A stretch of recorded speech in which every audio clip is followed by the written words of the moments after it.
The sleigh was all loaded as it started to snow, just like it had done 400 years in a row.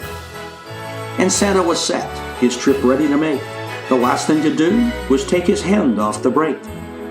When suddenly a whistle, hey, from his number one elf, an urgent letter to Santa that scares one with wealth. On this crucial night, he was caught in a mess. It was a full nasty audit from the IRS. And before he could think what to do, men in black suits appeared out of the blue, and the toys were taken, and the reindeer locked up.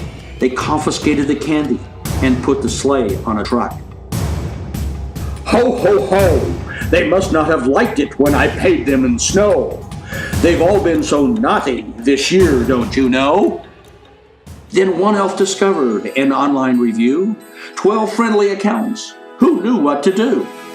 Dewar Meeks Ekrem know what it's all about.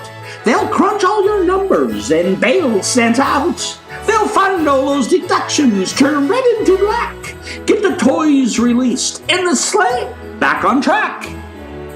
And St. Nick then lit up at the jolly good news. Gather all my receipts, not a second to lose.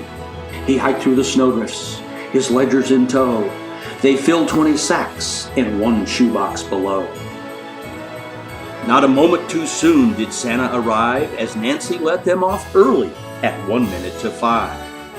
They all stood and stared as Santa fell to his knees. They will ruin Christmas. Help me out of this squeeze. They don't understand the overhead costs of finding 10,000 elves to work in this frost. And building 4 billion toys every year's not a breeze.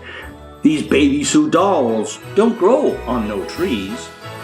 DME sprung into action after hearing his plight. It was all hands on deck to set everything right.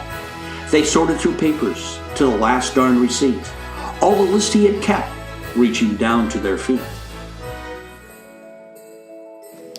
If you pay your people in candy canes, how did they file a W-2? And slowly but surely, some headway was made. You can't write off cookies as a research expense. Puzzles were pondered. So you used your tax shelter for your reindeer? Options were weighed.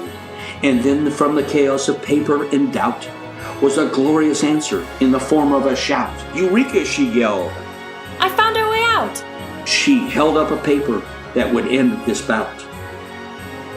Since Kris Kringle is an official resident of the North Pole, which is technically not in the United States, he is not a legal U.S. citizen and thusly not obligated to pay taxes for his operation as per Tax Code Section 1060. And everyone cheered. DME saved the day. You could hear the celebration from 10 ice floes away. With a new spring in his step, his worries all washed away, Santa grabbed all his goodies and jumped back on his sleigh.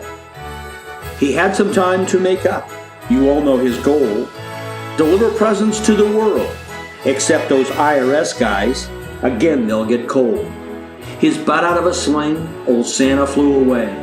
Which winds up our story of hero CPAs. With knowledge of loopholes and math skills so keen, it's how DME saved the Christmas of 2014.